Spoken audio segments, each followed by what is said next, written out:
Olá, vamos começar mais um programa Frente a Frente. Meu convidado de hoje é Sérgio Motti Trombelli, professor universitário, cientista político, enfim, ele vai explicar melhor quem é ele. Sérgio, é um prazer tê-lo aqui. Quem é você? Bom, antes de mais nada, quero agradecer a oportunidade que você me dá em vir ao seu programa. Embora a gente esteja trabalhando fora da cidade, sempre que estou aqui eu tenho a possibilidade de ver as suas entrevistas sempre muito inteligentes e isso muito me honra. Obrigado. Na verdade, o que eu sou, eu continuo sendo não um professor velho, mas um velho professor, né? Começou a sua carreira dando aulas, depois entrei nesse mundo político, de uma certa forma. Sou professor da Universidade de Santa Cecília, aqui em Santos, nas cadeiras de marketing político, que é uma disciplina que vai e volta, e quando tem eleição ela está na pauta, e também de criação de textos em publicidade. Hoje desenvolvo um projeto muito interessante para a Unimed, Federação das Unimedes de São Paulo, que é um projeto de busca de representatividade parlamentar, política, institucional e de mercado, já faz uns 6 anos. É um projeto vitorioso, eu tive a sorte e a felicidade de estar no nascimento do projeto e acompanhá-lo praticamente até agora. Temos 2 deputados estaduais, 5 federais, 68 vereadores, prefeitos. E publiquei recentemente o segundo livro de uma série, é uma trilogia, ainda preciso ver se publico o terceiro, sobre marketing político.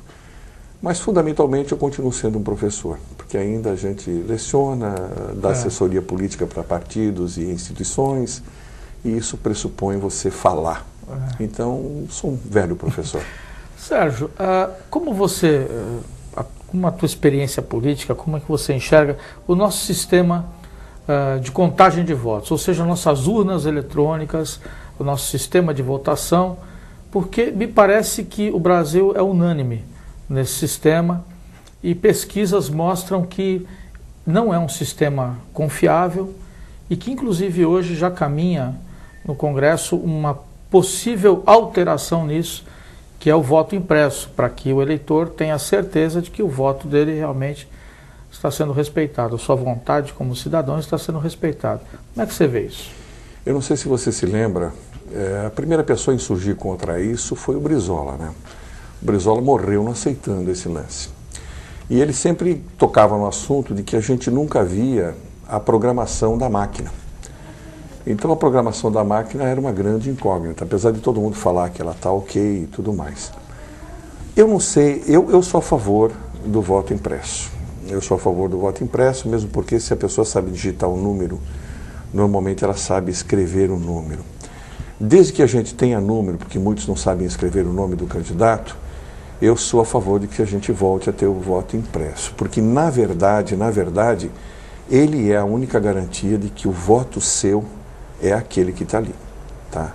A máquina, nem sempre a gente, embora o Supremo diga que é a lisura, embora as máquinas elas tenham eliminado, entre aspas, o sistema de apuração, que a turma dizia que na apuração tinha muita malandragem e tal, mas hoje a gente também não sabe o que está dentro da máquina. Pode ser uma malandragem informatizada. Formatizada. Digitalizada. Já digitalizada, pré-estipulada. Nada contra até X brancos. Quando acabou o X branco, joga para esse número ou para aquele, etc. e tal. Sim. Então, como a informática é muito grande, e não há possibilidade dos partidos fazerem essa checagem, ou não há possibilidade de nada disso, porque é tudo muito rápido. Né? Votou, leva o disquete, pá, pum, pum, pum, já está saindo o resultado. Então, já consagrou ou acabou. Eu acho que ainda o sistema, me parece, que aliás, em todos os países do mundo, o sistema continua sendo pessoal mesmo, tá? De você transcrever o voto. Eu ainda sou a favor disso. Sérgio, você acha que o povo brasileiro já aprendeu a votar? Wagner, é assim, o nosso país é assim, todo ano, você tem carnaval e campeonato de futebol. E a cada eleição. Então o povo, se não aprendeu plenamente, vai ter que aprender.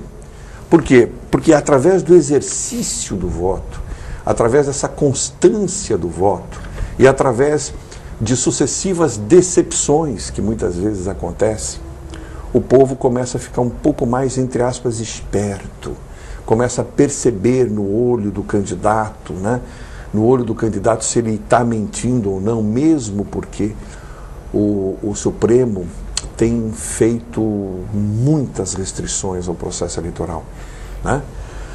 O primeiro livro nosso foi Marketing Político para quem tem os pés no chão, de fato. O que o Supremo tem feito? Ele tem descido o candidato dos outdoors e fazendo o candidato andar realmente, estender a mão, ter cheiro de povo.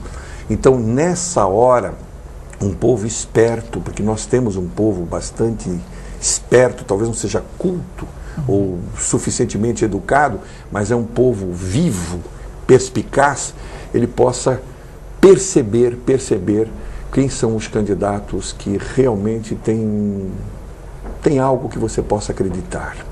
Então, se não aprendeu de vez, está aprendendo aos poucos. E às duras penas. Às duras penas. Sérgio, uma coisa que me chama muita atenção, nós estamos aí às vésperas de uma eleição para deputado. Agora, no final de setembro, comecinho de outubro, terminam os prazos para filiações, escolhas dos partidos, e o ano que vem temos pleito. E uma coisa muito interessante é que as pessoas, a grande maioria, sequer se lembra em quem votou para deputado nas últimas eleições. Claro, uma minoria, às vezes é um voto cativo, a gente sempre votou nesse ou naquele, mas a grande maioria sequer lembra. A que você acha que se deve esse fato? O que acontece é o seguinte: a eleição no Brasil, até a penúltima, ela sempre teve um cheiro de oba-oba, né? Muito showmício, muita moça chacoalhando bandeira. Então é um happening, é um verdadeiro acontecimento. E muitos autores consagrados, inclusive cientistas políticos, dizem que no Brasil as pessoas não levam a política a sério. Tanto que elas acabam perdoando, por exemplo, Antônio Carlos Guimarães, eles acabam perdoando uma porção de candidatos que comprovadamente não provaram aqui, deveriam estar ali e tal e tal. Então o Brasil, muitas vezes a pessoa volta por impulso, porque você compra por impulso também no varejo. Segundo, você vive aquele momento que é um momento de happening, de oba-oba e etc e tal. Por quê? Porque, como eu disse, não é sério. O que falta, na minha opinião, é o seguinte, Wagner. Quando a Revolução de 64 quis dar ao jovem brasileiro um senso de brasilidade, ela criou uma matéria chamada Educação Moral e Cívica, que você teve, eu tive. E também tinha uma outra disciplina que era dada na 8ª e no 3º colegial, chamada de Organização Social e Política Brasileira. O SPB. O SPB. Nessa hora, nós começamos a ver o gigantismo do Brasil, nós começamos a ter orgulho do nosso país, que a gente achava que era uma coisa estranha. Some-se a isso as vitórias que a gente tinha naquela época na Copa do Mundo, que aparecia o Médici com aquela bandeira do Brasil e etc e tal. Se a gente não levar, pode ser para a escola ou através de outros canais, um arcabouço de conteúdo para que as pessoas passem a ver a política como uma coisa extremamente séria, as pessoas vão esquecer em quem votou. Elas vão esquecer em quem votou porque, à exceção daqueles que convictamente votam, sim, ou que têm cultura para entender